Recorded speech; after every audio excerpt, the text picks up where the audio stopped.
Good evening, ladies and gents, and welcome to another Q8 Pilot stream. This evening, we are going to be flying the updated JustFlight F28 Professional service from Doha International to Kuwait International Airport. Before we begin our stream today, I want to welcome Rand Cooley, Morgus 1, Drashal, Boeing Corp Mike from Logan, New Jersey. Welcome aboard. We have Captain USA, Alex. Welcome, guys. Glad to have you here with me this evening. And today we're going to be doing something a little different. Today we're going to be doing the flight planning together. We are, of course, going to be flying VOR to VOR, so we're going to be doing radio navigation today, which I think is the best way to fly this this F28. It really does bring the sort of the nostalgia of the era. Flying the Fokker F28. Kuwait Airways did indeed have this aircraft back in the day, and hopefully today I'll show you guys a good show. We are going to be using Navigraph exclusively, and of course the Q8Pilot channel is powered by Navigraph. So without further ado, let's get started. I'm going to hop into the cockpit just so that we don't get the distracting noises of the AI traffic outside. And this version of the F28 has been updated with a huge list, so I thought it warrants additional coverage of the aircraft. Navigraph, incidentally, has also brought in a brand new feature. Let me just expand this here so you guys can see. If you look down here, they've got a new telemetry tape here, as you can see, and it's got the indicated airspeed, altitude, vertical speed, and so on and so forth. And the nice thing is you can actually add additional metrics as you desire. You can also add the transponder, which is here, local time, Zulu time, destination ETA, all that good stuff. You can add as much as you want to the tape here and monitor your progress. Really, Navigraph, every time they launch a new feature, I think this is it now. There isn't really much for them to do beyond this point, and they just surprise me with brand new features. Really, I highly recommend this for flight simulation. If you're serious about your flight simming, I highly recommend Navigraph.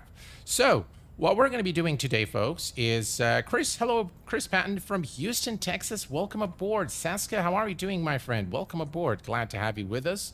Do you think it comes to, I don't know if it's going to come to Xbox, but we're going to begin today, folks, with selecting our airport. So here's what we're going to do in terms of the flight plan.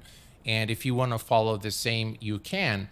We're going to be adding the airports first, so we're going to add, so let me, I'm not sure if I should leave this in full screen or make it a bit, let me make it a bit smaller here, so let me just make it that way so we can, yeah, we can follow along. All right, so the first thing we are going to do is select the origin airport, which is in this case Doha, or Hamad International Airport in the state of Qatar.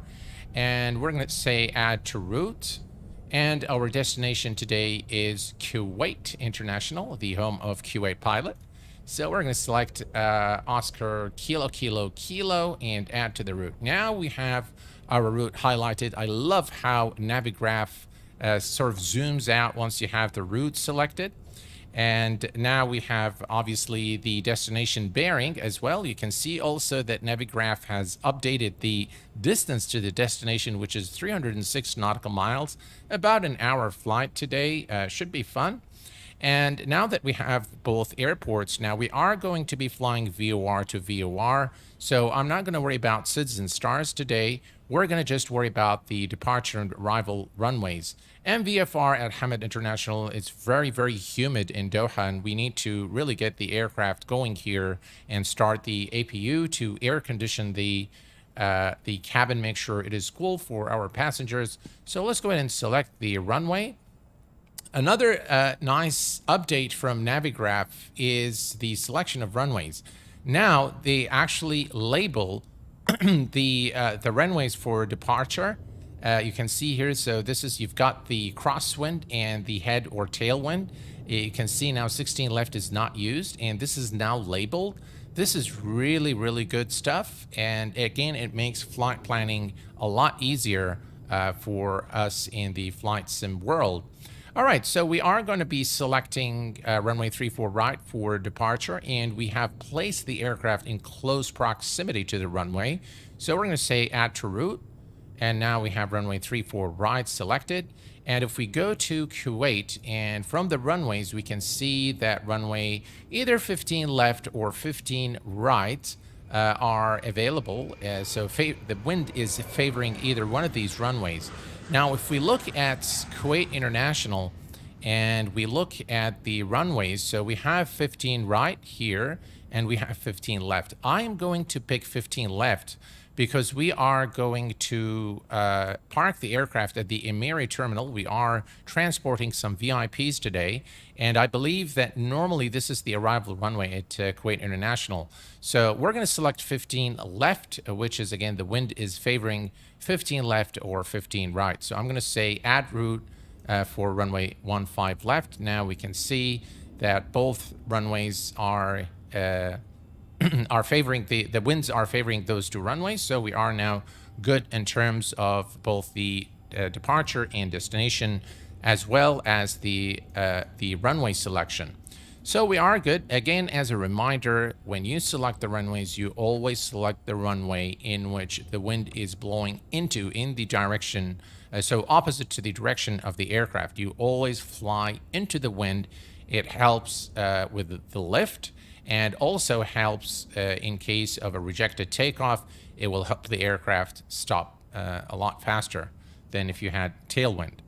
So now that we have this out of the way, we need to select the VOR stations. And what makes sense is if we're departing from runway 34 left, 34 right, beg your pardon, here at Doha, the most sensible thing to do is to pick up the Bahrain VOR here, which is, oops, what did I do? All right, so that's the Bahrain VOR. And to select a VOR in Navigraph, or select an airway or a fix or anything of that sort, all you need to do is come to it and right-click your mouse button. When you right-click your mouse button on any part in the Navigraph map, it will display everything that is related to the position. In our case, you can see here we have Bahrain TMA, Bahrain, again, Bahrain D1000, ground, control, all that good stuff. But what we're interested in is really the nav IDs. So this is the position and airspaces. And here we want the nav ID, which is the VOR station, the Bravo Hotel Romeo. If you click on the info, now you will see the info of that specific facility, which is a VOR DME with a frequency of 111.8. And it's a high altitude, so we should be able to pick this up immediately after departure. So, all right, so we're going to add this to the route. All right, and now you have the VOR station, the Bahrain VOR station selected from Doha.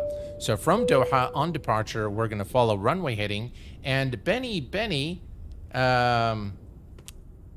Captain, can you do a video to explain how to use IVAO? Sure, Aday, no worries. I will do that in the coming days. All right. So Benny, thank you very much for 27 months of membership. I appreciate your support, Benny. Thank you very much. All right. So we have selected the first VOR station, which puts us into Bahrain. Next, we want something, now as we fly closer to Kuwait, we're going to select the Jubail VOR station. Again, the same thing, right-click your mouse button, and we don't want the position, we don't want the airport, because there is an airport here at Jubail, but we're interested in the nav ID, and we have the Juliet Bravo Lima, which is the Jubail VOR station. We're going to click here. Again, we're going to note this is a VOR DME facility, high altitude, and the frequency is 112.9er. And we're going to go ahead and select that. And I love this feature in Navigraph. Says insert GBL before or after. Obviously, we're going to put it after. So after BHR. So after this VOR station, we're going to come to Jubail. From Jubail, as we get closer to Kuwait, we are going to select Ras Mishab. Ras Mishab, or Romeo Alpha Sierra, is about 80 nautical miles from Kuwait International. And based on my calculation, this is going to be the top of descent. We are going to need to descend about 70 nautical miles out from Kuwait.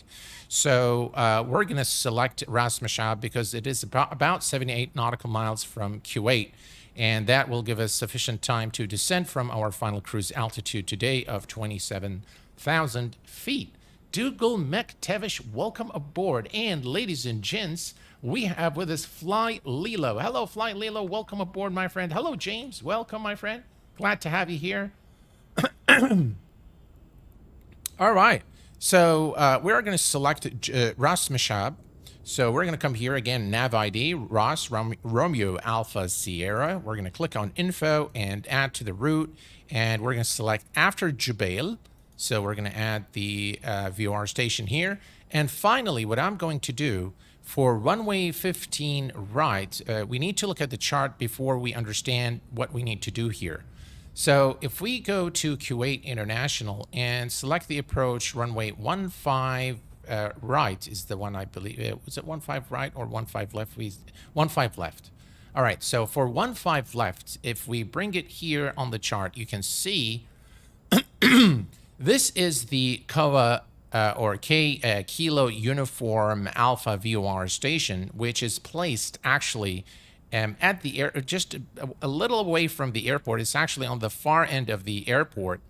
And the approach into Kuwait, there is a DME arc. It's a 12 DME arc. So, and here we are at DME 9er, and here we are from Kuwa, and here we are 13.2. So in order to intercept the localizer for runway 15 left at Kuwait International, we want to track the Koa VOR away from the Koa VOR of about 13.2 nautical miles. And that's when we're going to begin the turn. We're not going to go the full arc. So we're not going to use the Gibod. We're going to use the IKIC here. So we're going to come to this fix, and then we are going to turn and intercept the localizer. So it makes sense to select the Koa VOR. Let me remove this here, and so you guys again can follow. So this is the Koa VOR. We're going to right click, and we're going to go to the nav ID, which is Q8 here, and we're going to select that and add it to the route, and we're going to select after. So after Ras Mishab is going to be the Koa VOR. From the Koa VOR, we're going to fly over to the fix about 13 nautical miles DME from the station, and then we're going to make the turn towards the airport and intercept the localizer for runway 15 left. This is our flight plan. You guys have been briefed, and we are now ready to start things up here. We haven't loaded any passengers because it is a very humid day here in Qatar, and we need the APU. MSIM, welcome aboard, my friend. Glad to have you here. So the first thing is we are going to come to the operation flight plan. Now, I am using SimBrief only for the payload and fuel. So we're going to just say continue. And that will, as you can see here, we have the origin and destination airports. And we're not going to be using this route today. So we're only using this today so that we can load the payload. So we're going to say import, and now we have everything imported into the aircraft with about 36 passengers on board. We're going to connect the ground power unit here, and we are going to start the APU, then board the passengers because it is absolutely humid here in Qatar, and we don't want our passengers to suffer. All right, so overhead panel. First, let's make sure that the landing gear is in the down position. Flaps are retracted. The power levers are in the idle detent. All electrical systems are currently powered off. and all the equipment is aboard the aircraft. We are ready to establish electrical power to the aircraft. So first thing first, we're going to turn on the battery. Lovely sounds, and this aircraft is truly an amazing aircraft by JustFlight. Highly recommended, guys. If you like to study level aircraft, this is definitely one. All right, external power is ready, so we're going to turn on the external power, and then we're going to move here to the APU. Let's perform the APU test before we... right, so here's the test. Right, and we'll reset that, and now we can start the APU. Perfect. So to start the APU, again, everything is in nice panels on this aircraft, so it's very easy to learn. And so we're going to turn on the master or the main APU switch. All right, and we can now start the APU. Click here on the start, and we should now monitor the RPM and the TGT temperature. As you can see now, the RPM is rising. Hello there, MSIM. Welcome aboard, my friend. The sun and the lights. I am doing very well, my friend. I hope you are the same, and welcome to the stream. All right, so APU is almost there. Excuse me. All right. So the APU is now available, and we can turn on the APU air, and we're going to also turn the generator 3, which is reserved for the APU. Coming down here, if we select the battery, we have a positive charge, TRU, bus 1, ESS bus. So we know now we have electrical system on the DC power as well as AC power on Gen 3, obviously. Gen 1 and 2 are still, of course, those are related to the engine. So engines 1 and 2, which are off, they're shut down at the moment. So that is correct. What we're seeing here, we have, again, the buses, the ESS bus, and everything here looks good. External power is no longer needed. We're going to leave this on Gen 3 for the time being. And we can now turn off the external power, as the aircraft is now powered by the APU. The first thing I want to do here is I want to come to the air conditioning system, and we want to make sure that we turn it on. We can, if we look here at the temperature, look at the cabin temperature, it's quite warm. So we're going to start the air conditioning system here and start cooling down the aircraft, the cabin, in preparation for passenger boarding. And then we can perform some of the tests here, and then we'll continue with the... All right, so test here, the lights are okay. All right, we test the speed indicator, which we'll use today. Again, we can test the lights here. All checks okay. We can reset this.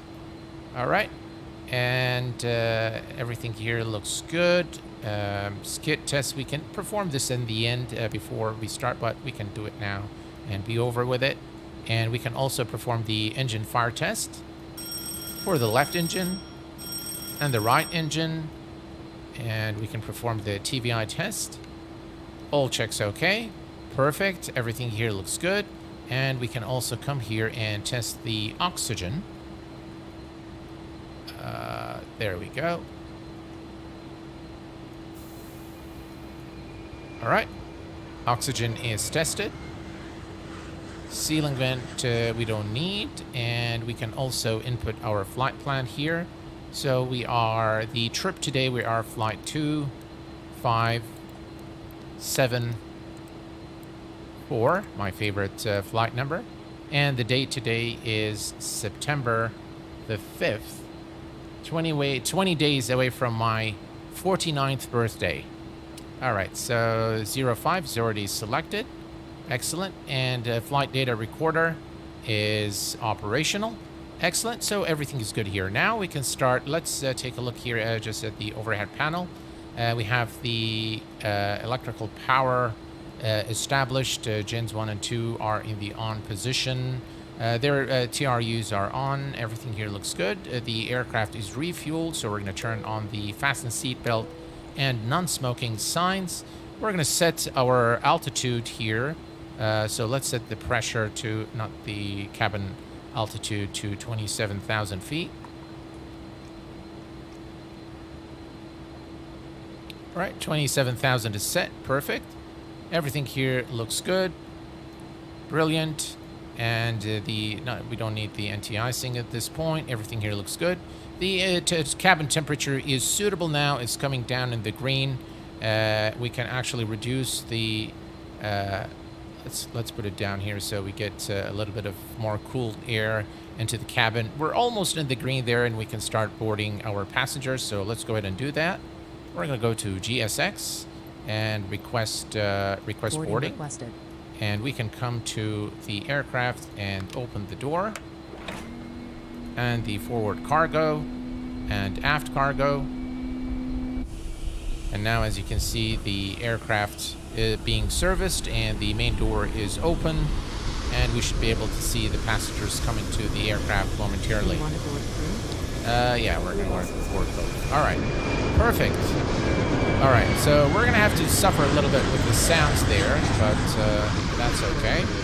All right, so we have everything here set up, and the only thing that we need to do is we need to set up our radios now. All right, so to set up the radios, first we're going to turn on the master radio switches to the on position, and now you can see that we have the our HSI, all the you can see it. Everything is resetting, everything's coming to live, and we can set our altitude to our final cruise altitude today of 27,000 feet. Right, 27,000 feet is now set. Excellent. We have with us today Chris. Your plane looks beautiful, good sir. Too, I'm getting ready. Got a 3-hour flight. Oh, cool. Hello there, Erhan Gaming. Welcome aboard. You're looking forward to MSFS 2024. Yeah. Hello there, Gunner. Welcome aboard, my friend, and thank you very much for your support, sir. I appreciate it. All right. So we are done here with the altitude. We've set the altitude. We've set the altimeter. Now we need to set our radios. So we're going to come here to the radio on nav 1 and nav 2. And we're going to select the first stations in our flight. The easiest way is, let me bring this one here. So the easiest way is to just click on them here. So this is the first one, the Bravo Hotel Romeo VOR station, which is the Bahrain VOR station at a frequency of 111.8. So we're going to come here and set 111.8. This is going to be the first VOR station. And the next one is going to be the Jubail VOR station at 112.9. So 112.9. All right, 112.9 is now set, and the radios are set, and we're pretty much ready to go. All right, passenger bus is arriving, and we have the cabin crew waiting for our passengers to meet them and greet them. Very nice rendition of the aircraft. Ladies and gents, say hello to my very good friend, Random Flight Database. Good evening to you. Thank you very much for stopping by. No worries there, my friend. Guys, if you don't know who Random Flight Database is, I've done a couple of reviews of Random Flight Database when it first came out, and it was recently featured in my video, in my tutorial video, how to create realistic flight plans. It is really an excellent program to have if you're flight simming, and you know, if you just want to, you know, you don't know where to go, where to fly, I highly recommend that you download Random Flight Database. It's an excellent tool, and it's absolutely free of charge. So I highly recommend it. All right, so passengers are now boarding the aircraft. We are actually ready to go as soon as the passengers are aboard the aircraft. Everything here is looking good. We can also test the lights here, make sure everything's okay. And we will probably be arriving into Kuwait, you know, during dusk, and it should be a nice approach into the airport. All right, we're going to come here and put this on standby. And we're going to turn on the fuel pumps. All right, the fuel pumps are now turned on, and we are actually ready for engine start whenever the passengers are aboard the aircraft. All right, we can actually go and take a look here. And there's our cabin crew. Kuwait Airways friendly staff welcoming the passengers aboard this Kuwait Airways Flight 2574 service from Doha to Kuwait. Nice cabin from JustFlight. I do like what they've done here. Reasonable, again, the fidelity, again, from JustFlight. They're really excelling with every new, new add-on that they release for Microsoft Flight Simulator or X-Plane. And I really, truly like their work. I think this is, again, done by their in-house team. So, very, very dedicated bunch of guys here. By the way, we can do a quick walk around here just to kind of, look at the aircraft. Here, we can take a look at the... hello there, how are you? We can just examine the aircraft. I do like this livery a lot of Kuwait Airways. Very nice work, really, by JustFlight here on this aircraft. Look at the details. I mean, look at this wing, the landing gear. Everything is just done to perfection, really, by JustFlight. Right. Hello, guys. Right, and here's a look again at the aircraft in walk-around mode. Again, the walk-around mode that I use is a feature of FS Realistic, which is something I highly recommend. Hey, IFR Captain, welcome aboard, my friend.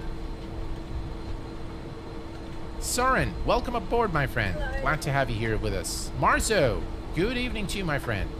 I got delivery from flightsim.to. All right. Okay, so we no longer need the ground power, so I'm going to remove the ground power. We're going to make sure that the parking brake is set, which it is, and we're going to remove the chocks. All right, and 67, so we're almost there with the passengers. I believe the cargo has been loaded. Almost. All right, so probably last set of bags being currently loaded into the aircraft, and we'll be on our way to Kuwait in just a second here. We'll wait for the final pieces of luggage. We can close the forward cargo. Nice animations.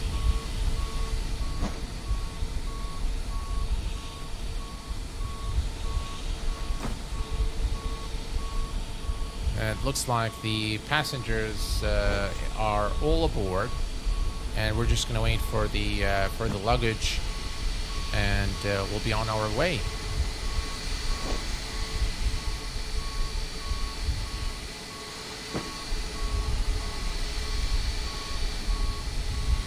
Looks like that's the last piece.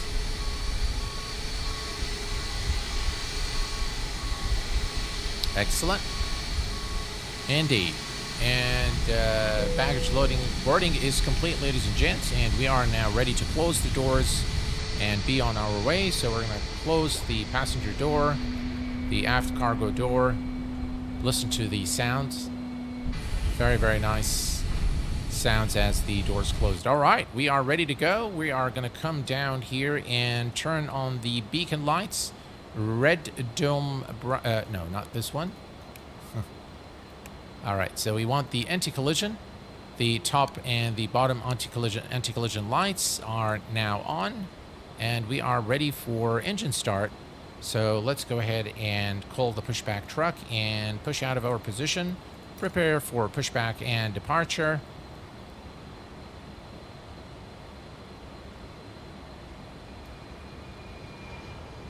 And here's the ground service crew approaching the aircraft to lock the gear.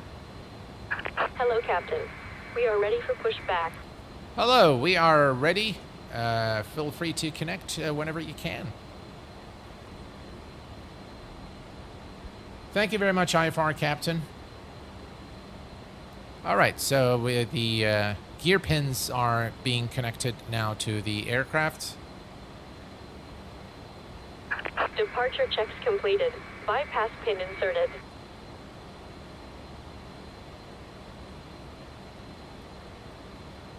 All right, we'll just wait for the instructions. There, the tow truck is now being connected to the aircraft.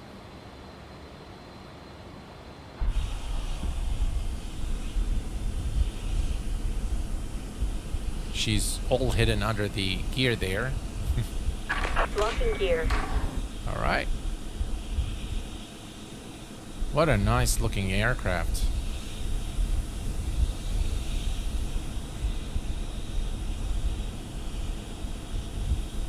Really good job by JustFlight. Look at the details there on the wing. All right, so we are going to push nose to the left. Release parking brakes. All right, we are ready to go. Parking brake is released. Push. All engines clear. All right, and we are clear to start our engines. So we can come here and we can turn off the air conditioning for a minute here.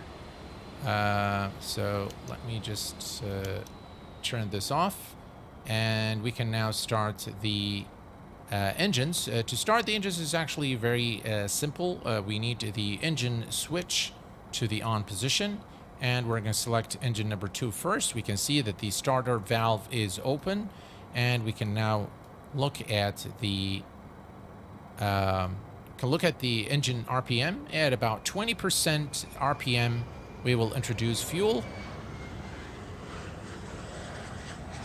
All right, that's about 20%.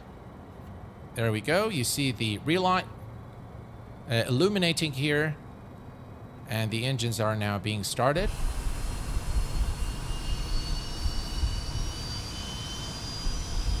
Lovely sounds. And actually, this is one of the very few aircraft in Microsoft Flight Sim where the beacon light has a proper effect of, rotation. It looks like a rotating beacon. Very nice engine sounds. Overall, this aircraft is, in my opinion, this is one of the must-have aircraft for MSFS. And I'm not sure why it hasn't received a lot of coverage. I'm probably also guilty of not doing a lot of coverage of the aircraft, but it is actually a very, very enjoyable aircraft to fly. All right, so we have a good start here. Relight switch is, relight lights are off, so we can start engine number 1. Starter valve is open. Set parking brakes. All right, let's set the parking brake here real quick. Parking brake is Waiting set. your confirmation for a good engine start. All right, and we'll wait for 20% again. All right, 20% is set. We can go ahead and introduce fuel. Again, you see the relight here. Mr. Kortev, welcome aboard. They didn't really fix anything. There was no stability in the longitudinal control. There's a huge list, Kortev, of what they fixed, and I'm very happy to show you the actual change log if you like. I'm going to have to leave now. Enjoy the show and have a great flight. I'll be watching the replay tomorrow. Have a good evening. Thank you very much, Random Flight. Appreciate it, my friend. All right, so we have a good start on both engines. So this can go now to... what did I want to do? Yeah, okay, so we need GSX. We need to let them know that we have a good engine start. Ground. We have a good engine start. You can disconnect.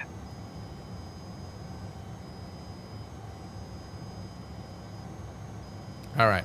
Now, there's one issue that I've noticed is sometimes the distance to the VOR station does not display here, which makes it a little difficult because you have to go back to Navigraph and check out, the remaining distance. Hopefully, we'll not have this issue today. But yeah, I've noticed this earlier in an earlier flight. Unlocking gear. All right. So now we have it doesn't seem like it's reading the transponder. or maybe when we actually turn it on. So if I come here and we select, by the way, we can test this. Tow truck disconnected. Stand by Bypass pin and removed. on. TCAS system test, okay. Left is clear. Right is clear. All right. Let's see if this brings it to Navigraph. No, still not showing the transponder. Well, maybe it needs, I don't know. Currently, it's not registering here. Descent to destination 0 feet per minute, so that's okay. All of the other readings are okay here. All right, so we are ready to go, and we can now turn off the APU. So we're going to come here and make sure that we turn on the air conditioning system, and let's see. Yeah, temperature is good. I think I'm going to reduce this a little bit. I think it's really a hot day here in the Middle East. We can turn off the engine start switch to the off position, turn off the APU main and APU air, and we can turn off Gen 3, Generator 3. We have Generators 1 and 2 now have taken over, and everything is in tip-top shape.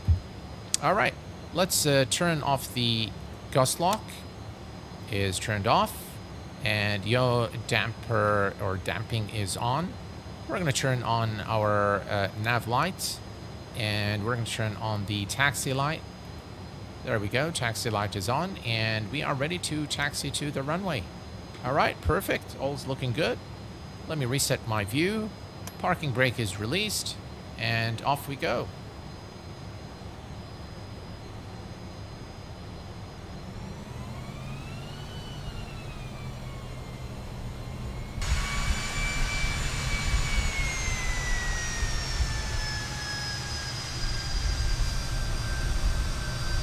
It's good that there are no aircraft waiting, so we can have an immediate departure. All right, we're going to set our flaps.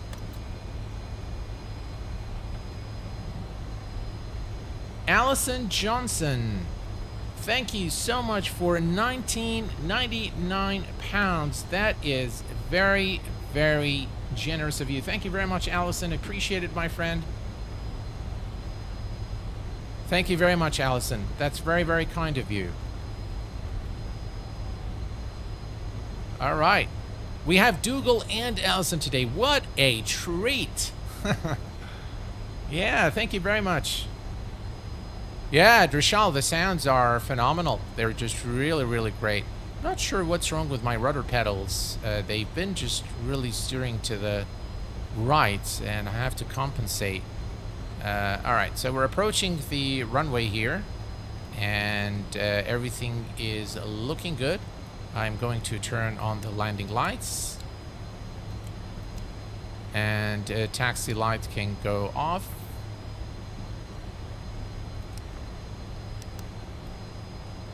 All right, let's make the turn. We are going to turn on the not storm, but the strobe. All right, there we go. Excellent. Thank you very much again, Allison. That's very, very generous of you. I appreciate it.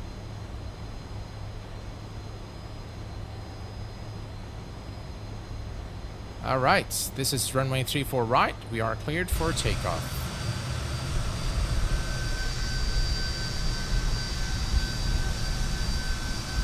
You can tell the representation of humidity is not very well done, but that's okay. Emergency lights should be armed, and we need the pitos to be on as well. All right, now we're good to go. All right, one more thing before we depart. We arm the lip dumpers, if you will. Or I think this is for the speed brake. All right, so we are good to go here. Let me reset my view, and here we go. Can we use those guys? Cabin crew, please take your seats with you.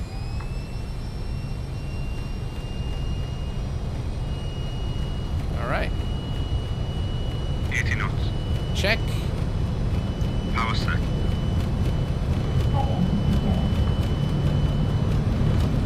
Rotate.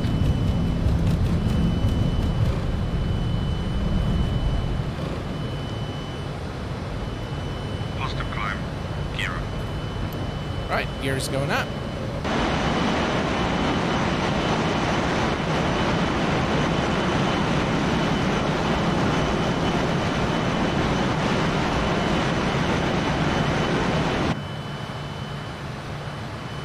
Right, let's adjust the pitch.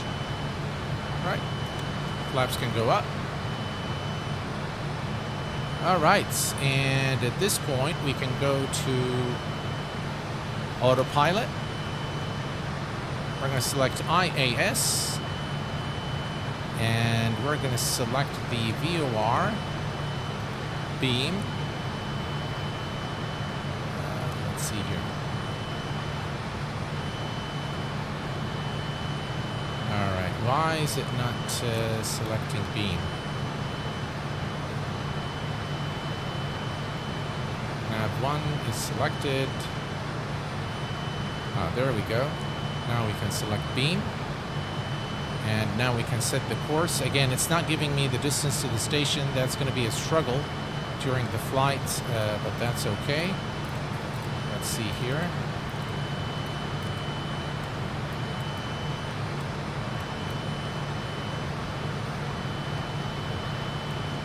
There we go.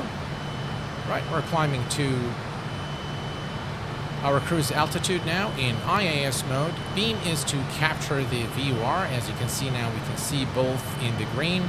Unfortunately, this is a bug, and for some reason, sometimes it works, sometimes it doesn't.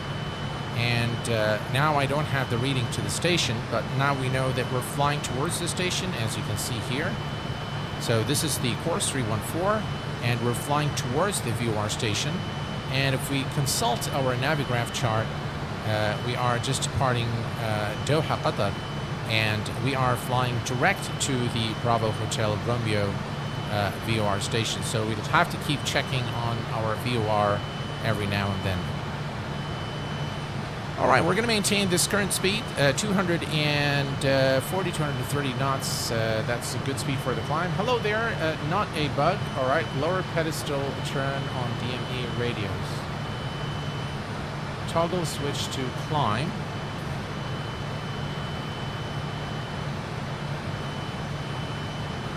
I'm not sure which switch are you talking about. Not a bug. Is it really not a bug?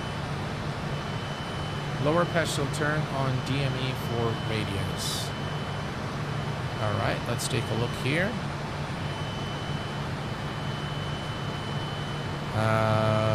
Let's see. Everything here is good. DME, where is it?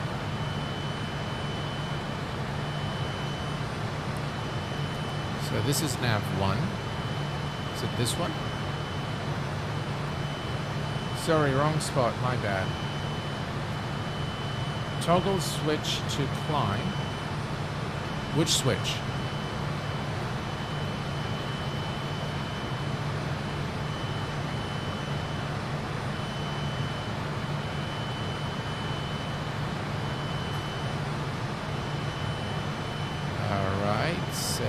I'm not sure which switch you're referring to, but I don't see anything here that indicates.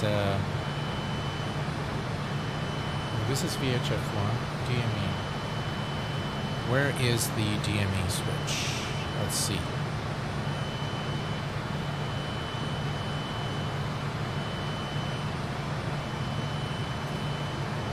Rides by the trim wheel.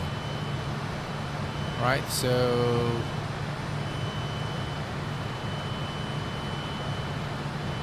okay, let me first turn off our what is our current altitude? All right, 10,000 feet. So let's turn off the landing lights, and we're going to keep these strobes. We can leave this here. We can release the passengers. All right, so that's the trim wheel. Where is the DME? Not sure I see it. Marker voice.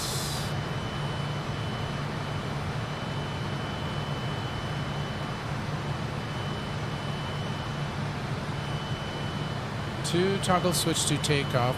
So these are already on takeoff. So now they're on climb. And the DME switch is something I'm unable to locate. Nav,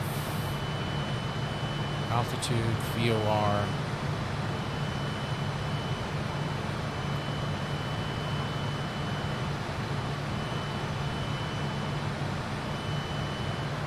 DME by radio knobs. Oh. Oh, gotcha.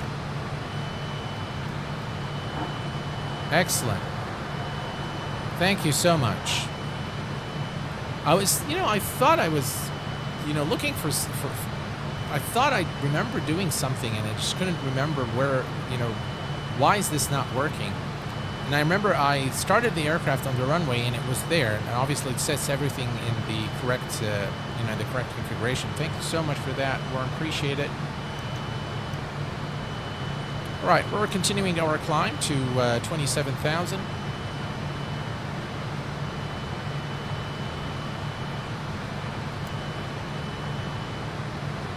And here is a look.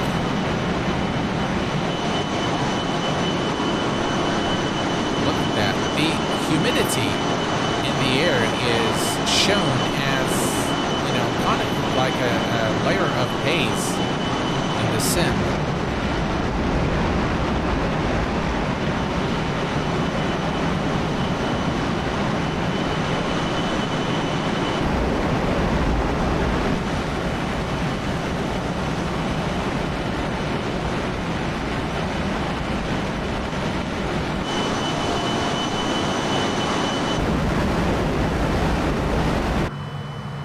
Look at those beautiful wing views, guys. Yeah. Look at the details. And you can see the detent.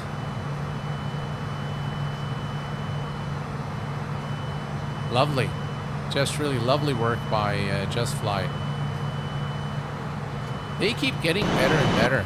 Really, with every add-on that they release, they get better and better, to be honest. And they're a very good company, they have a lot of ethics, and they have a very dedicated team.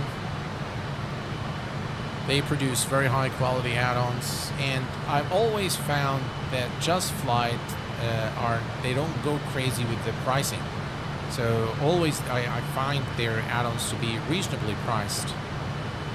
All right, so we're going to go to 202. And Barrow Standard should have been done at 13,000 feet, but that's all right. If you listen close, you'll hear the throttle drop into detent for takeoff. Toggle switches on takeoff manages the temps for takeoff, then on climb mentions. Oh, thanks for that, Warren. Appreciate it. Just really every time you fly the aircraft, you learn something new, and I'm very grateful for everything I learned from you guys as well. A really very nice aircraft to fly. I highly recommend it, and there's a lot to learn about it, and just really look at the details there. Those textures are just phenomenal. All right, 37 nautical miles to the first VR station. I just love looking at the outside of this aircraft.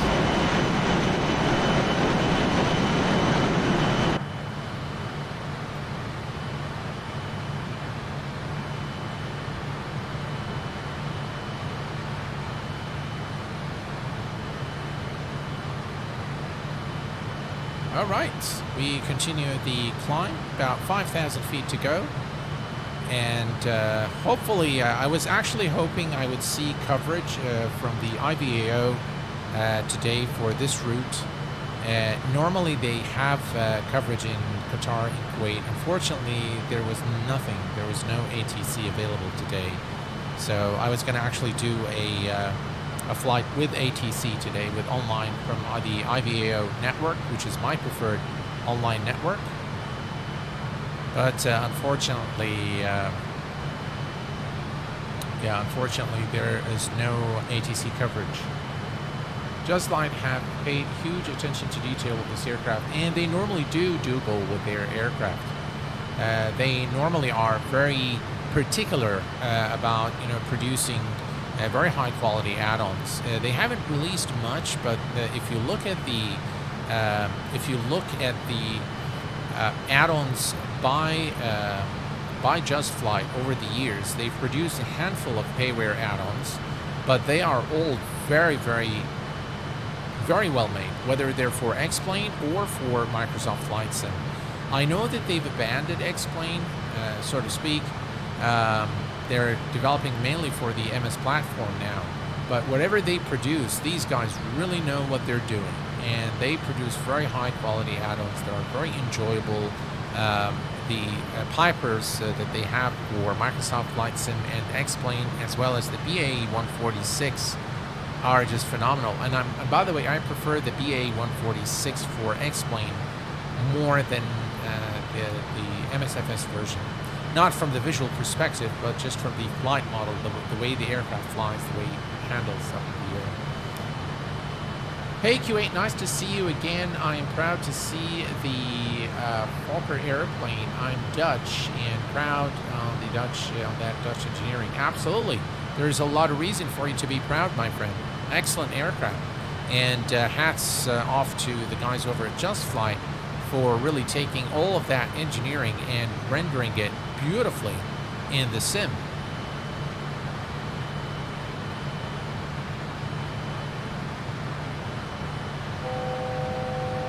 All right, we're reaching our cruise altitude, and we are about 20 nautical miles from the Bahrain VOR station. Let's take a quick look at the outside.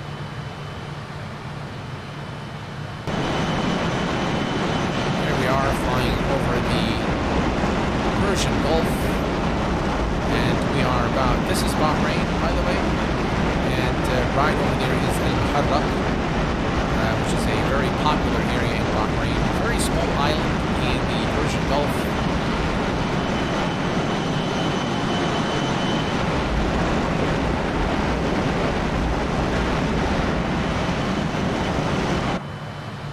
All right, so we are coming up to 27,000 feet, which is our cruise altitude, and as you can see now, the aircraft's autopilot system has automatically selected the height here, which is hold. So this is actually a hold. We can actually also click here on altitude hold to hold the altitude. That's very loud outside, is it? Okay, well, we'll have to fix that. All right, so altitude hold.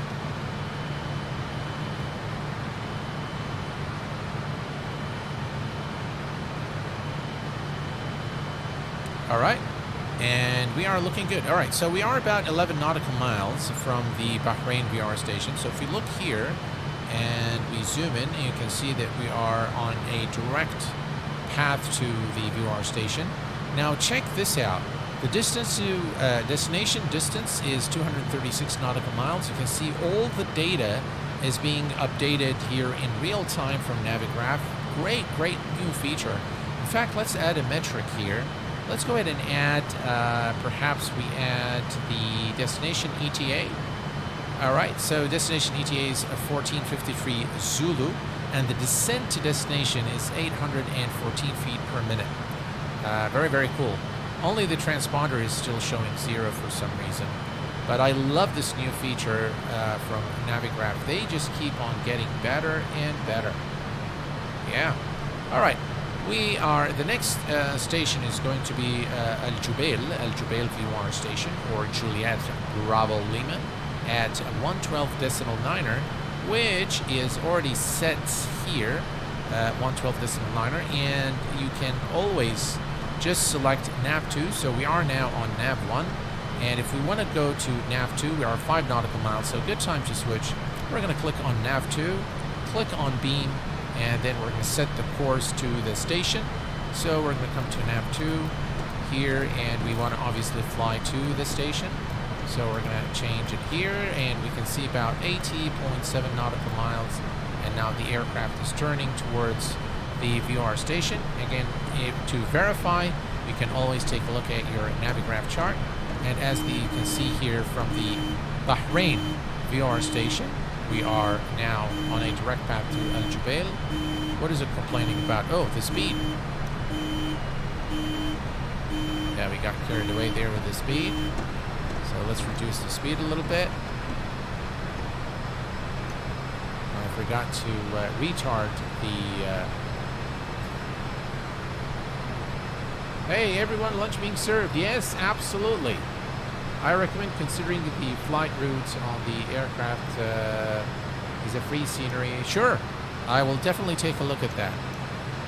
All right, let's add just a little bit power here.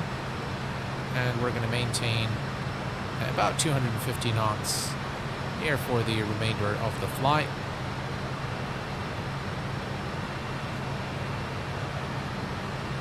There we go.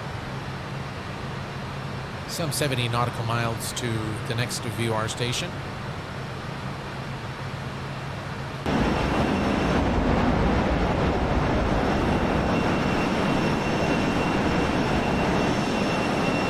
And here we are passing the Kingdom of Bahrain. That's the airport in Bahrain. This is Al-Harrah.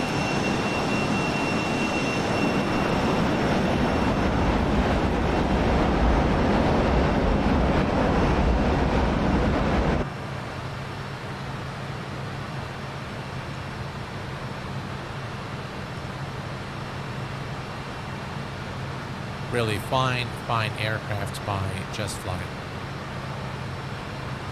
I've downloaded today. I've purchased the Thronda 172N, the Cessna 172N by Thronda. I downloaded the aircraft. I purchased it some time ago. I haven't had time to really look at it, but I downloaded the aircraft today, and I think I'm going to do a review of that one too, because I know many have been asking about the aircraft. So we'll definitely do a review of that. It is a cute plane, yeah. Mario Del Toro, welcome aboard, my friend. Glad to have you here. Is that Charlie's from the plane? I think so, yeah. Cool, love these videos. Usually I'm not around this time of the day, but I'm on vacation, so all good. Hey, excellent, my coffee. Glad that you could make it. Are you using FS2 Crew? No, I'm not.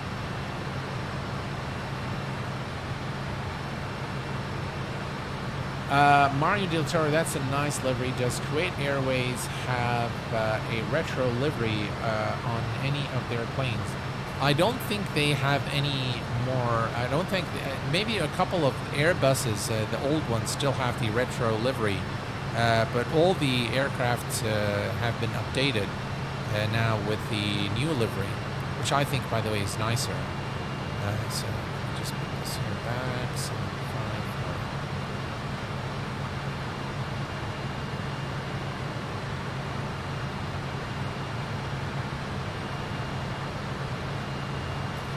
hello there, Adil J. Welcome aboard.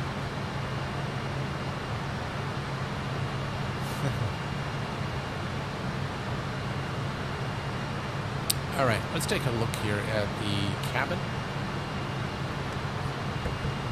Again, nice detail there. You can actually click on the door to open it. Very nice cabin. No complaints there in this department. I think reasonably well-modeled passenger cabin, and you can set up your views so as you wish there of the wing views if you like. So we can come here and we can just set this view, for example. Yeah, we can go Alt, Control, and 2, and now we have this view here. Yeah, so we can switch between the two. Excellent. 50 nautical miles to the next station, and we're looking good. All right, so what we'll do now is we're going to go to the next station, which is from Jubail. We're going to go to Ras Al-Mishab. So Ras Mishab is at 116.4. So we're going to come here and set this to 116.4. All right, that is set. Excellent. And we'll just keep using the nav1 and nav2 alternately until the last VOR station. Are there any bugs in the new release? All right, so speaking of the release, maybe I'll show you guys the entire change log, which is a humongous list of fixes for this version of the aircraft. And I really am starting to like this aircraft a lot, and we'll probably do a lot more coverage of it in the coming days. I was actually going to do the ATR, but I don't think there's a lot of interest based on the survey that I've done on the channel.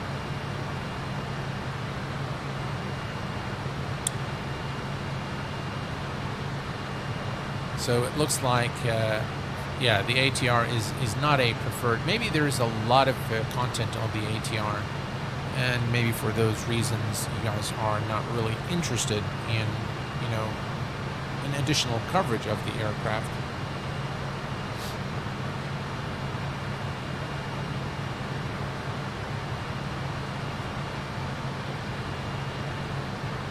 Getting slow. I think we're good. Our speed is all right. We're about 240 knots or so. Yeah, still like they do a retro one. Ivory is getting 100 years old soon. It would be nice if they did some retro deliveries on their A320s and A330s. Yeah, I mean,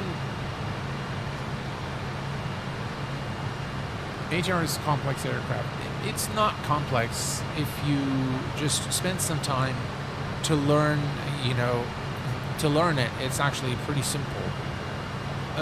By the way, all the older aircraft, if you follow the philosophy of, you know, any aircraft, you'll find that they are very much similar in a lot of ways. They're different, obviously, so they are operated in a different way, but the concepts are the same. So you have to establish electrical power, and normally you have either ground power or APU, and you know, you have your hydraulics, you have your autopilot, you have your either INS or FMC, or, you know, radios for navigation. So once you understand these concepts, I think it becomes very easy to understand how all the aircraft operate. And we have Mr. Nimbus with us. Hello, my friend. Welcome aboard. Flying in the Canaries with the ATR would be cool. All right, Mario, I will consider that for a future flight. I did have actually a flight prepared with the ATR, and I was planning to fly in Finland. So it was a short hop in Finland, but then when I saw everyone really not interested in the ATR, I decided not to. In fact, most of you guys have selected the X-Plane. And I do have a few things up my sleeve for X-Plane coming soon here on the channel. I'm not going to spoil it now, but I can tell you that we have something pretty cool coming very soon from one of the leading hardware providers, and I will feature it here on the channel. Yeah.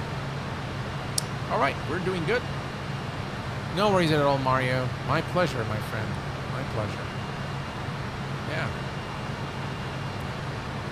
X-Plane is starting to look really, really good. With, I believe the other day, there were two issues that rendered the stream a little bit, it was kind of stressing me out, to be honest with you all. And I had a really bad day at work that day, so it all just, there was actually an issue with the weather server that Laminar uses for the weather prediction. and there was also a problem with YouTube. So after I actually concluded the stream, I started checking, my router and cables and all that, and everything seemed okay. And then I went and did a little bit of research, and it looks like during the stream there was a huge outage, and it lasted about an hour. And so YouTube actually was suffering an outage, and that has obviously affected the ability to stream during that day. And so we've had a lot of buffering and things like that. So yeah, that rendered the stream a little bit. I think I did restart my router and everything was okay from your end, but I know some people it depends on where you are in the world, where you're watching from, and some people still experience some buffering. Some people were fine, but actually turns out that it was an issue with YouTube. I am going to be also streaming the Nimbus simulation Islander very soon. There were some issues with the aircraft, and so I've reached out to the developer of the aircraft, and I let him know that there are some issues, so he promised to take a look and fix those issues, and then of course once that is done, then we will be taking another look at the aircraft. Alright, so here we are flying over Saudi airspace, heading over to Ras Al Mash'ad, and we are going to be actually getting a look at this is, by the way, we love VFR. Region 3, you can see that they have all these oil refineries, and it just looks phenomenal. Look at that. It's beautiful. Yeah.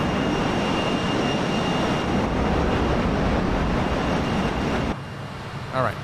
We are about 6.7 nautical miles from the VOR station, and if we consult our Navigraph charts, you will see that we are now closing to Jubail. From Jubail, we're going to be heading over to Ras Al Mash'ad, which is at 116.4. So if we come here and we're going to switch to, let me remove this, we're going to switch to nav 1 again.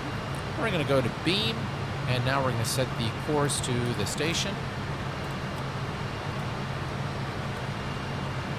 There we go.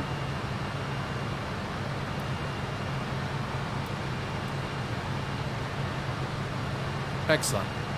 And now we're turning towards the VR station, the last VR station before we begin our descent towards Kuwait International. Now the next station is going to be the Koa station. So if we go here to the Kuwait VOR, it is at 114.15.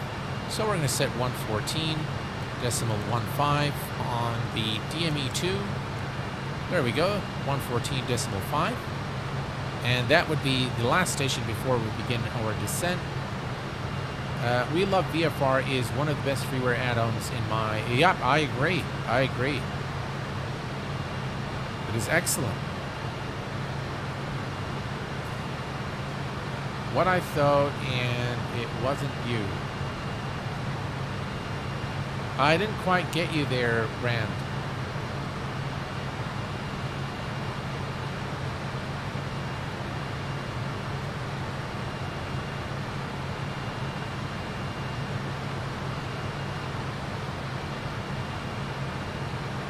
I didn't quite get that. Sorry. All right. So we are at about 250 knots, 27,000 feet. We're looking good. And if we look here at Navigraph, we can add another metric, by the way. And so we have ETE to destination. Look at that. 24 minutes. So in 24 minutes, we will arrive into Kuwait. I just absolutely adore this new feature here.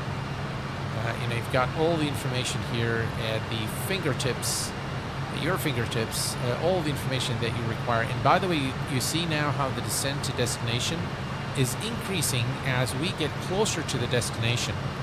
Now, so we have it at 1169 feet per minute.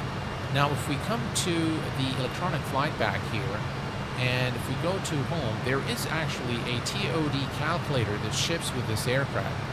And if we click here, TOD calculator, so we sync the current altitude, which is 27,000 feet. We can also sync the ground speed, which is 368. Target altitude for Kuwait, for runway 15 left, is about 2,000 feet. So I'm going to say 2,000. Degree angle, desired angle is 3, and it's showing us 79 nautical miles in 1866. So at Russ, there at Romeo Alpha Sierra, we are approximately 78 nautical miles from Kuwait, which is the exactly the TOD distance that we need to begin the top descent here at 79 nautical miles out from Kuwait. And the desired vertical speed shows 1866. You can see it here that it is increasing, and my hunch is it's going to be very close to this number once we reach RAS.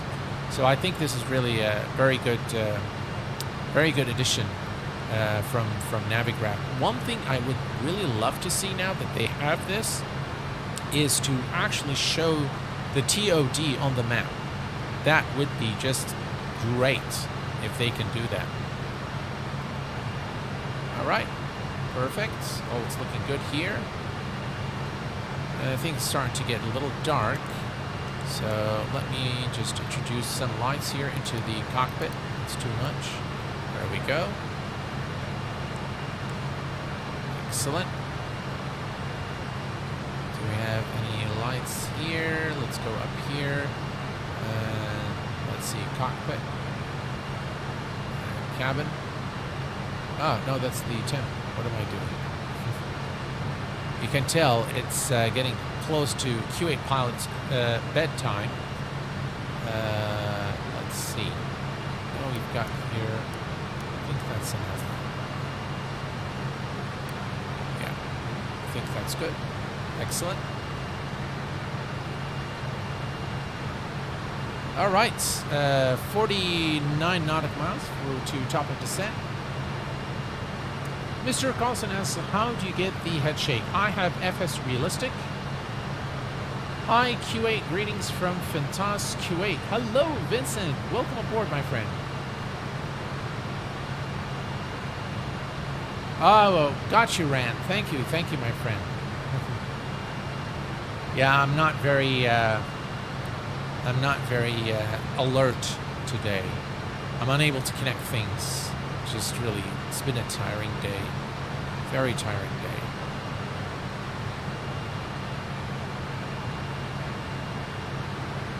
Right, all is looking good. Here's a look at the outside.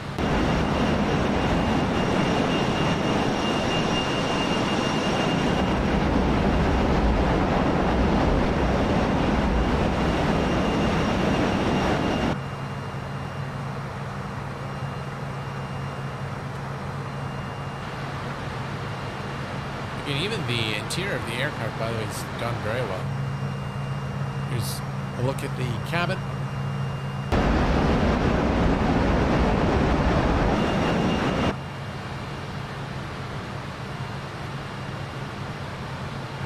We're still flying the Q8. Yeah.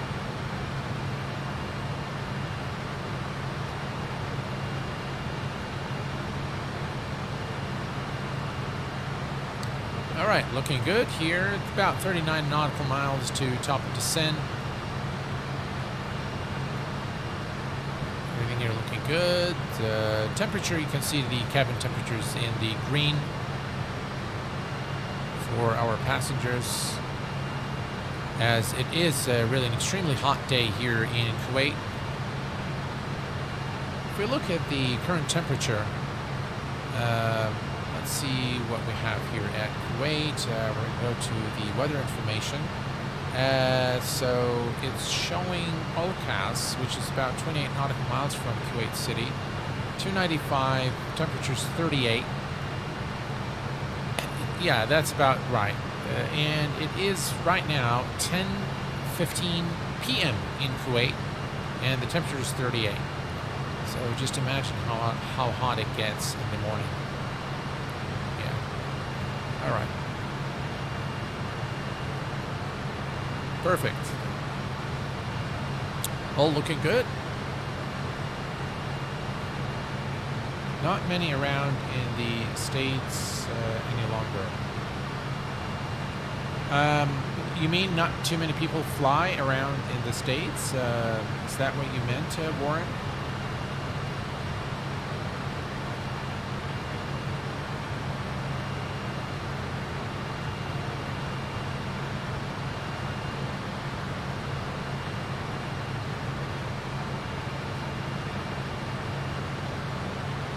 Oh, you mean the Q8 station?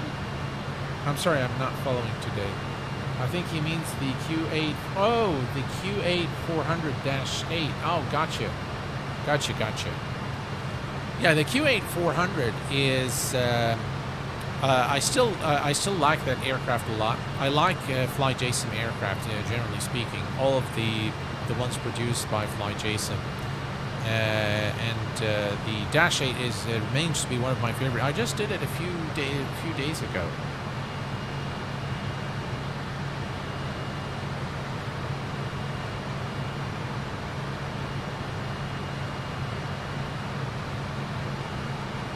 All right, 24 nautical miles, and we're going to begin the descent. All right, so in preparation for the descent, we have now the next station here, the COA station 114.15, and the the initial approach altitude for the runway at 15 left is, I believe it's 2,000 feet. So that's 15 left. And if we look here, and yes, it is indeed 2,000 feet. Okay, so we are going to reset the MCP altitude to 2,000 feet, as we are going to begin the descent shortly. So we're going to set this to 2,000. Now, with the as the F28 does not have VNAV, the best way to descent the aircraft is to leave. See, we are at about 250 knots.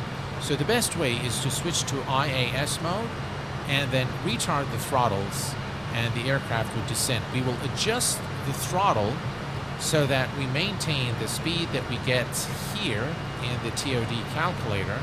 So if I say sync, and let's see here, 2,000. Now it's showing 1,963 feet. Okay, so and this makes sense. As you get closer, the rate of descent is going to be steeper, so you need to descend at a faster rate. If we look at Navigraph, and now check this out, guys, the numbers are actually matching pretty much. See here, and I think, yeah, it's probably going to reach about 2,000 once we are at the exactly in about 20 nautical miles. So the calculation is pretty much spot on. From both the... What happened to my mouse? Oh, I know. There we go. Okay. All right, so we'll begin in about 5 nautical miles. We'll begin the descent towards Kuwait International. We are now flying over Saudi airspace. Wow, I really... That's one of the things I like about Microsoft Flight Sim is just how beautiful the scenery is.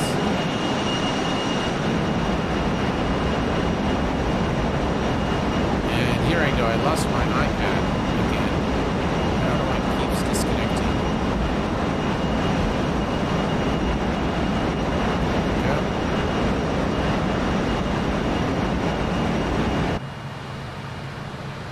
Alright. So 7.47. Alright, let's go ahead and initiate the descent. We're going to go to IAS, and we're going to start retarding the throttle. And as you can see now, the aircraft is pitching down to maintain the 250 knots that we've set here. And we want to retard the throttle until we achieve about 2,000 feet per minute.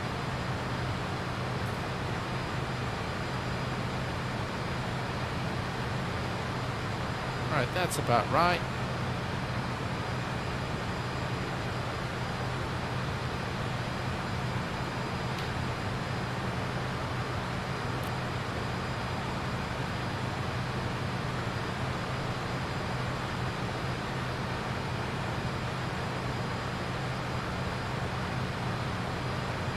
retard the throttle just a little bit more.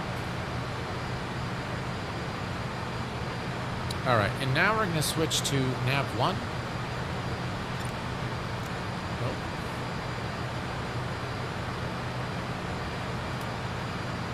All right, nav 1 and beam. And now the aircraft. No, sorry, we need to go to nav 2. There we go, beam. All right, and we're going to set the course.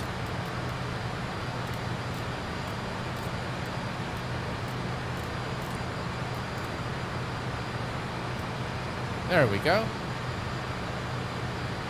Excellent. And we are about 73 nautical miles from Kuwait International. Now, what we're going to do, we're going to set the ILS frequency on nav 1. So we're going to go back to our Navigraph charts, and we're going to grab the frequency here, which is 110.10. We're going to set this in nav 1, 110. All right, decimal 10. All right, that is set. And we are all configured now.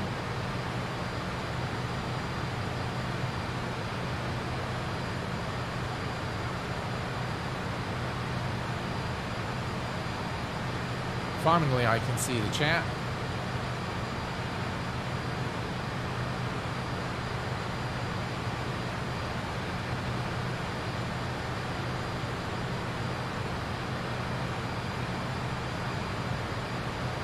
My iPad seems to just restart for no good reason. It just decides to shut down.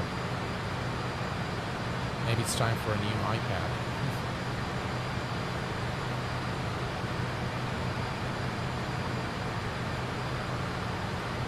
All right. So we are now at 20,000 feet. The transition altitude in Kuwait is 13,000 feet. We are at 250 knots, and the aircraft is going to maintain this speed as we are in IAS mode until we reach 2,000 feet, which is set here.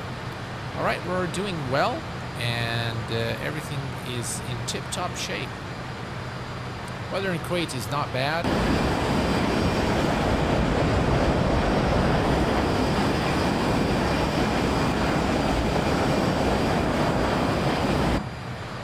And as we arrive into Kuwait International from the south, we should be able to pass by the oil refineries, which again, because I'm using We Love VFR, the Region 3, you will actually see the fire coming out of the oil refineries, and they are placed.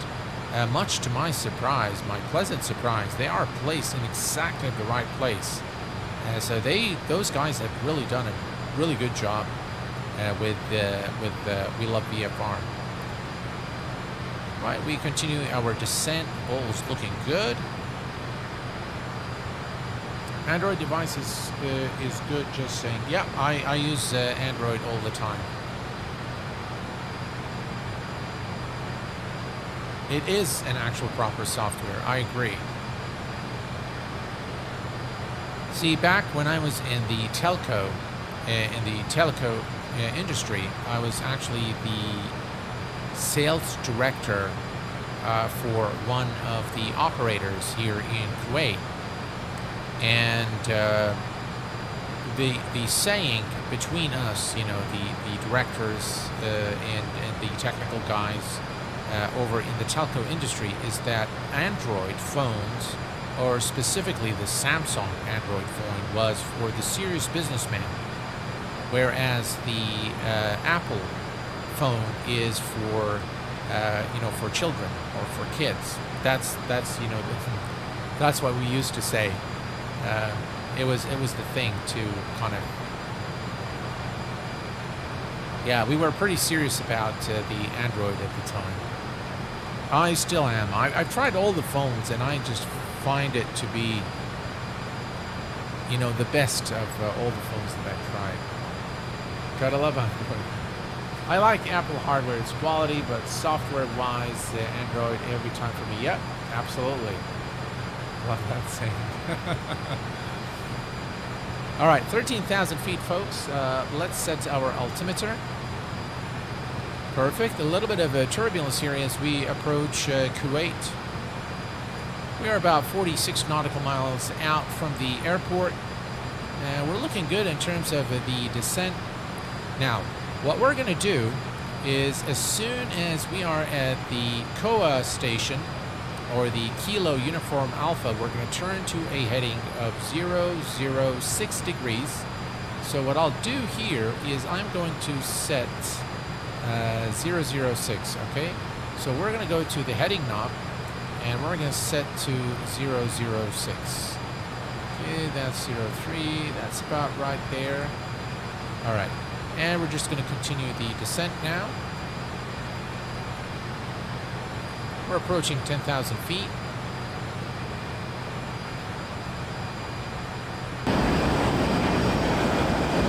You can see the refineries there in the distance. Again, we are still flying over Saudi airspace if we look closely here. Yeah, just about near the borders of Kuwait. This is Al Khafji area in Saudi Arabia.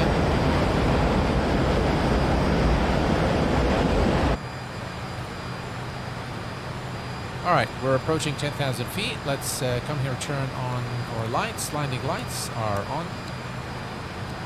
Turn on the retract. All lights are. Let's turn all the lights. We'll leave the taxi. What do we need here? Everything here is good, and we're going to turn on the fasten seatbelt sign. On.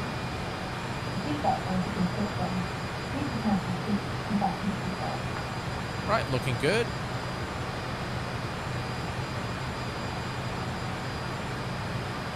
And if we look here at Navigraph, you'll see that we have just entered Kuwaiti airspace.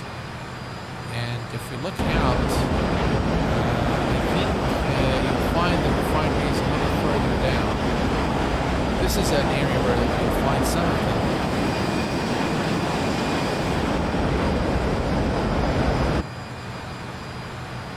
Right, doing good.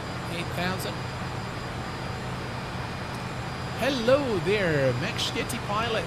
Beautiful, love traveling on flights and no lines, no waiting, no packing, no security lines. Absolutely.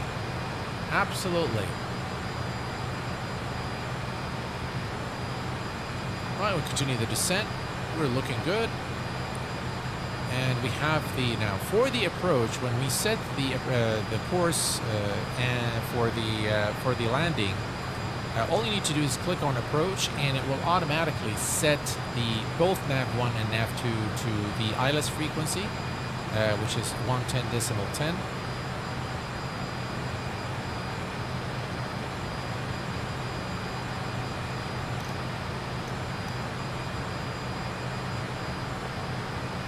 We are looking good.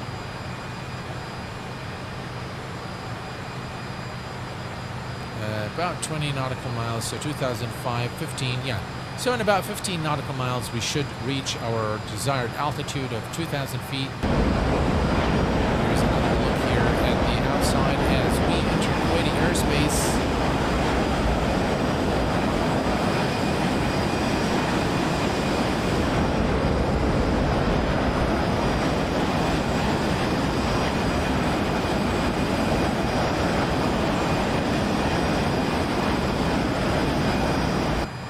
Q8, a wonderful sim pilot, wonder if a real pilot.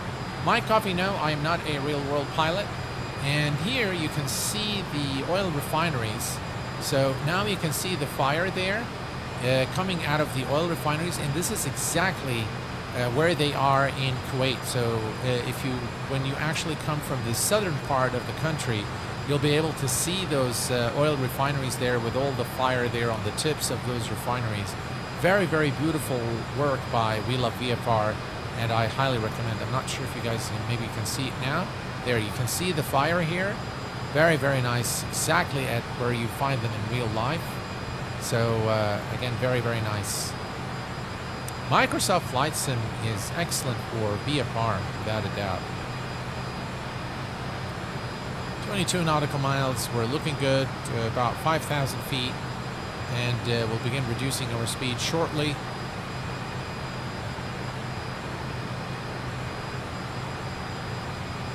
Are the F28 tail cone dive brakes simulated? Do you mean the ones here on the back? You mean the ones here when you deploy? I think they are, yes. If that's what you mean, they are definitely modeled. It's pronounced Mike Shig-Itty. Mike. All right. Well, Mike is good enough. Or Mick. Is it Mick? Right? Mick Shig-Itty. That's very difficult to pronounce. I'm sorry.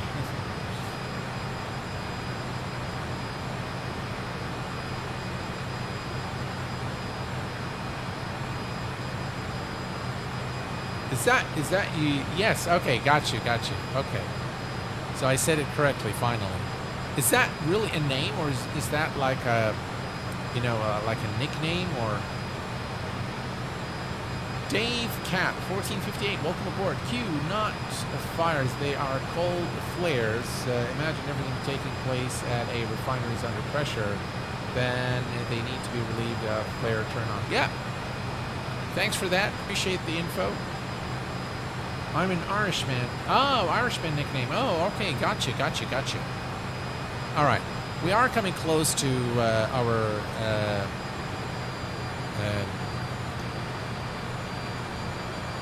our altitude, which is 2,000. The initial altitude. We're about 13,000 feet from the Koa VOR, and as you can see, the weather here is a bit humid here. But we're going to begin reducing our speed now. So I'm going to deploy the speed brakes a little bit to help us reduce speed. And when you deploy, you see this here. So this is how the speed brakes look like, which is pretty cool.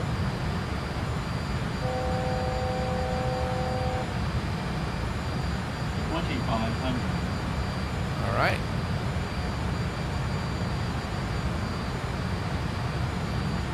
This should help us reduce the speed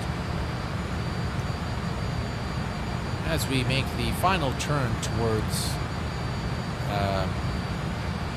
Kuwait International. We're approximately 9.5, so we'll wait until we are. Now you can see we have the altitude hold at 2,000 feet, and now our speed is reducing.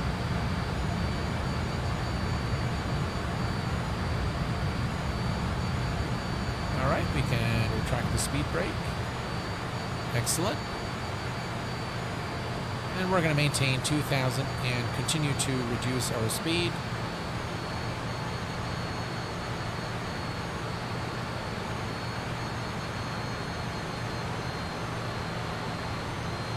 And by the way, we are flying over the airport.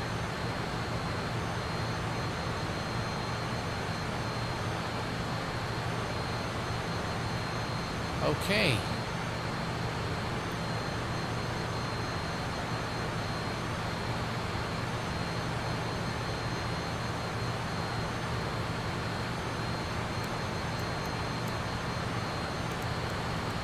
All right, some lights here just for better visibility.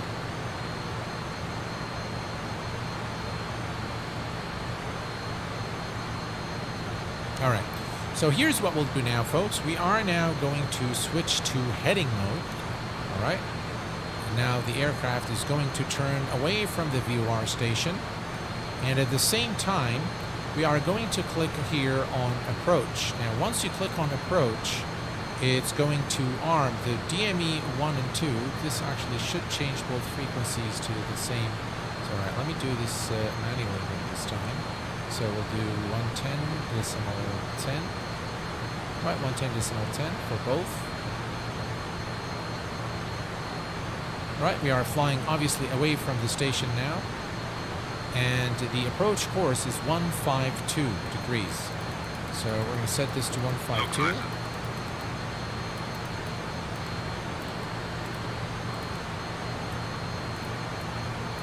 Right, 152 is set. And we'll set it here as well, 152. All right, 152. Okay, now if we look here, so this is where we are, and you can see that we are heading towards the Koa 9 about 9 DME. We're going to stretch it just a little bit further for the turn towards the airport, and we're going to need to intercept the localizer at a heading of 152 degrees. So we're going to continue. It's going to give us a very nice view over Kuwait city here. So that's the horn. Okay, we can just cancel this here. Right. Let's take a quick look here at the outside. We're definitely fast.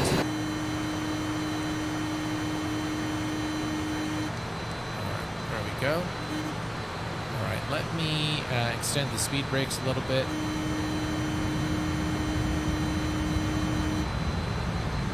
Go. We definitely need to reduce our speed now as we reach the DME. So if we look now, we are about 7.1 nautical miles from the airport. We're going to give it a little more time so that we have a more comfortable turn towards the airport. We can see there is an incoming there.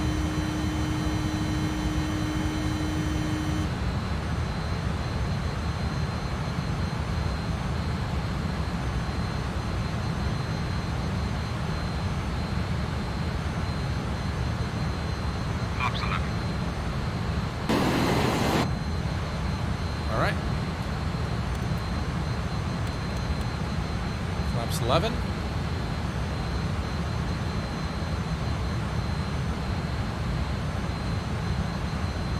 All right. So here's what we're going to do. We're going to wait for about 12 DME, and then we're going to begin our turn towards Kuwait International. We're going to turn to a heading of 152 degrees.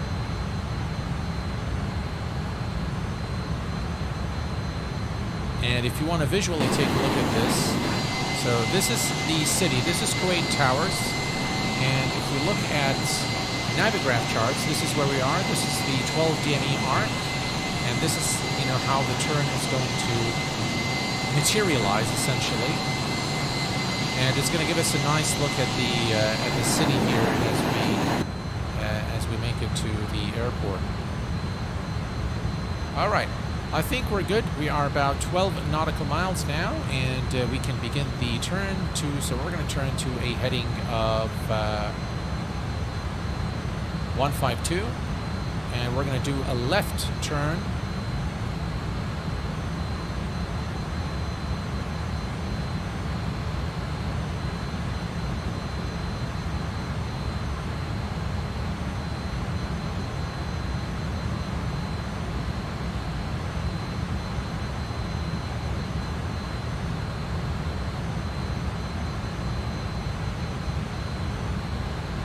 And what we're going to do is hit beam.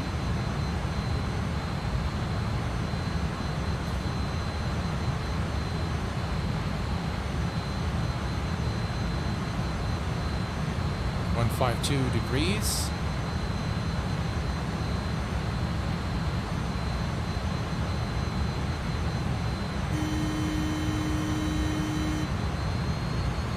All right, and here is a beautiful sight of Kuwait City with Al Hamra Tower in view, and Kuwait Towers right here.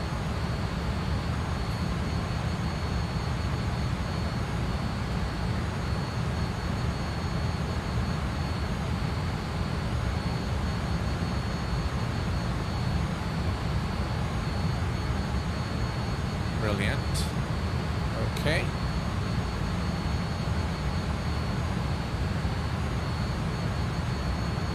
And now we're going to turn to intercept the localizer.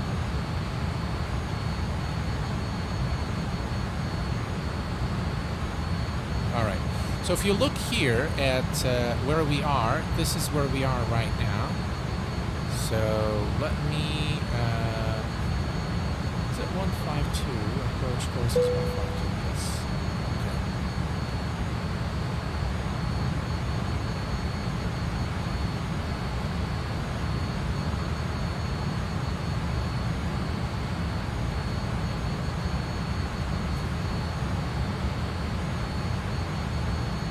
Look at this beautiful view here of the city. Kuwait Towers right there.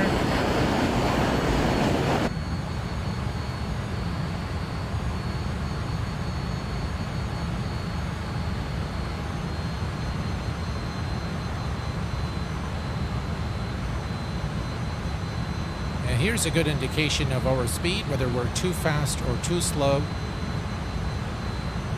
Right, let's go ahead and lower the landing gear.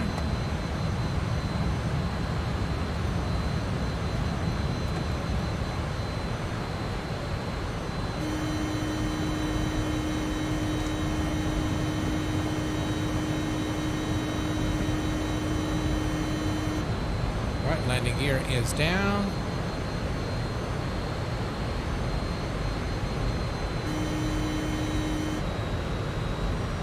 Right. Landing gear is down now, and we have 5 greens.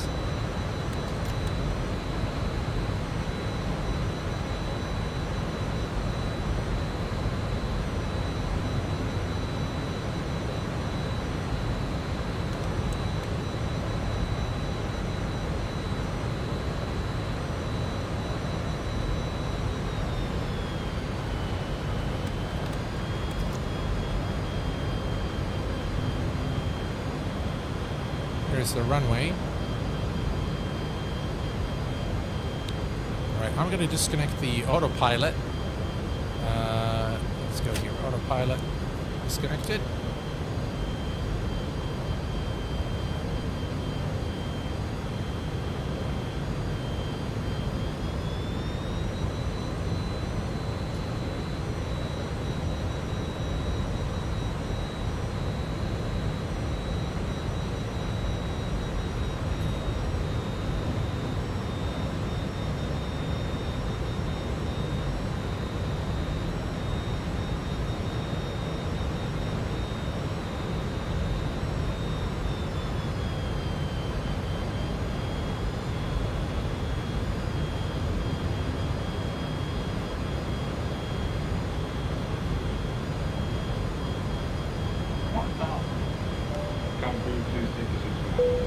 Right slow.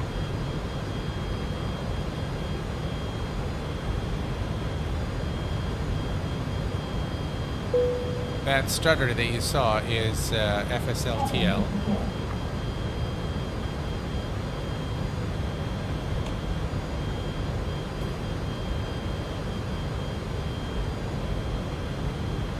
Right, we can see the VIP area to our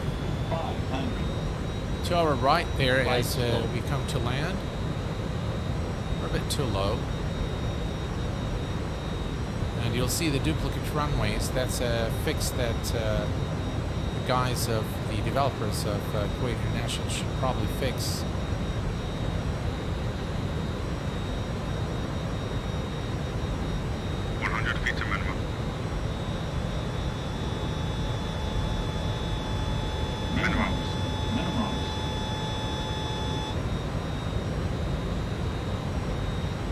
Let's deploy the speed brakes.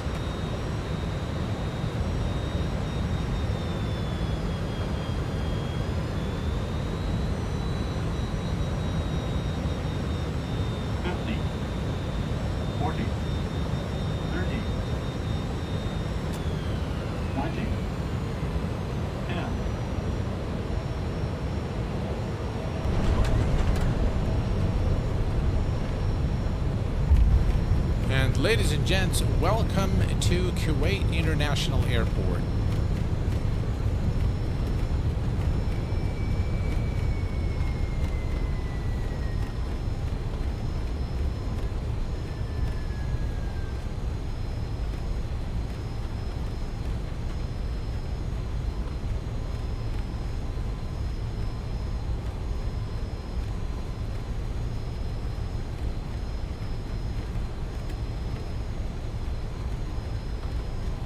Thank you guys, appreciate it.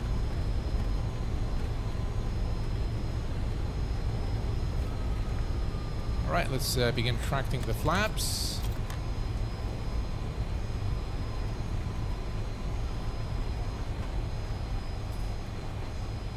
taxi lights are on.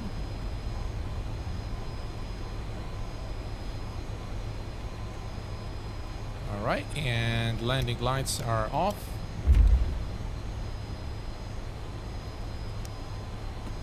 Strobes are off.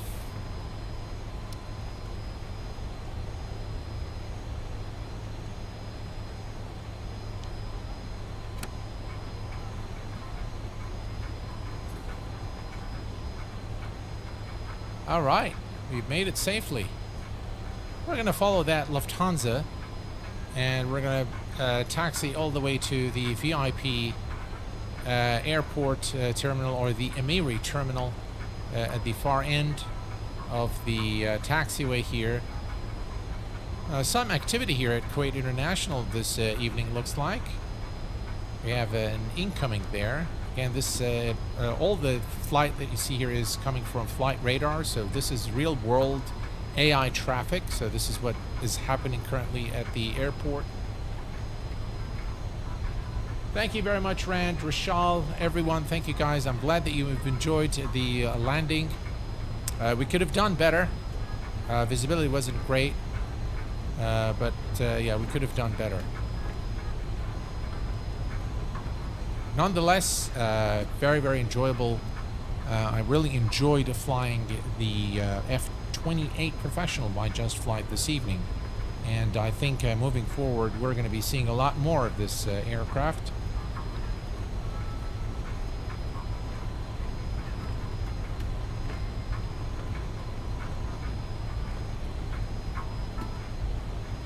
A very nice rendition of the airport. Looks like we have two incomings. Look, there is one coming on 15 left and one coming from 15 right. And it looks like this Lufthansa is heading over to the main terminal, which is the international terminal now. Now, Kuwait Airways T4 is actually on the far end of the other side of the airport. So it is opposite to the Emiri terminal here. And there is an aircraft coming to land right now. Yeah. Let's slow down to watch the landing here. That's a Kuwait Airways Airbus. Yeah. Lovely. Cargo terminal. You can see DHL here.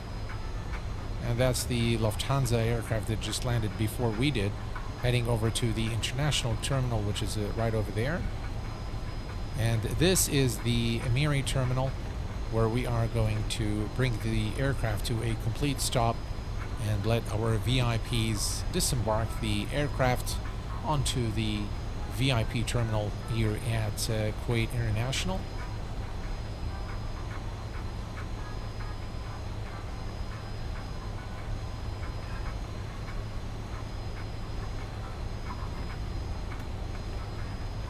Very nice aircraft, and look at the night lighting, guys. Look at that.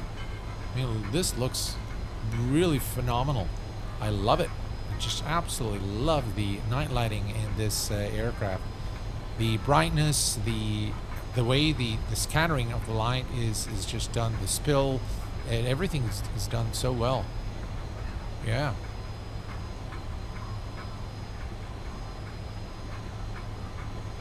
Right, we are now here at the Emiri terminal.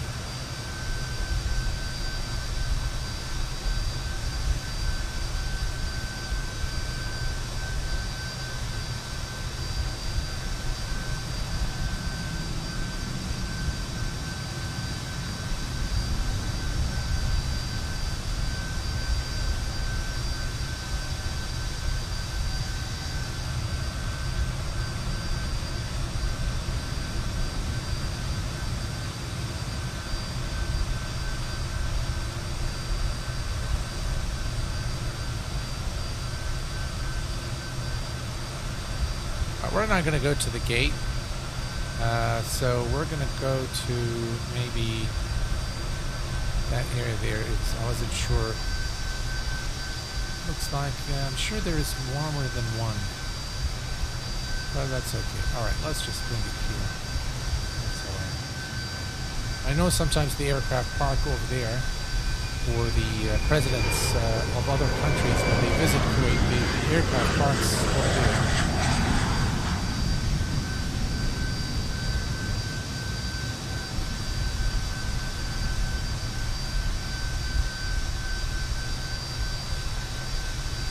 Alright, the parking brake is set, and we are going to have,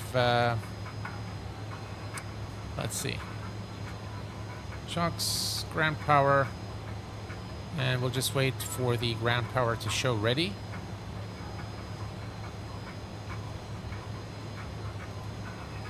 Alright, ready? Let's go and turn this on, and now we can look, guys, look at those beautiful lights. Alright, and we can kill the fuel. Going through, source manual and subject. Alright, and we can open the passenger door and the aft cargo.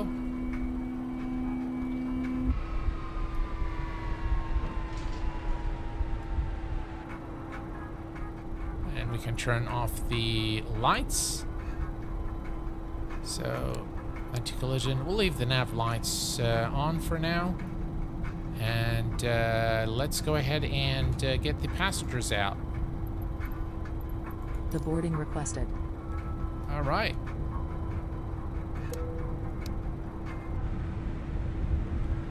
And this is it, folks. I hope that you've enjoyed the flight. The sounds are very nice, without a doubt. An aircraft that I highly recommend, the F28 Professional by JustFlight. Passenger's bus is coming. And yeah, it's a really enjoyable aircraft. A lot to learn about the aircraft, a lot to learn about how it is operated. The depth of system simulation is definitely commendable by JustFlight. This is definitely study level aircraft that is done with a lot of care, a lot of finesse, and the final finish of this aircraft is definitely worthy of the asking price. So it is one that I recommend, and it definitely does receive my highest commendations and seal of approval. Well, folks, this is pretty much it for this live stream. I hope that you've enjoyed it as much as I enjoyed streaming it for you. Until next time, please take care of yourselves and each other, and I will see you all real soon. Thanks for watching. Stay safe, and bye-bye for now.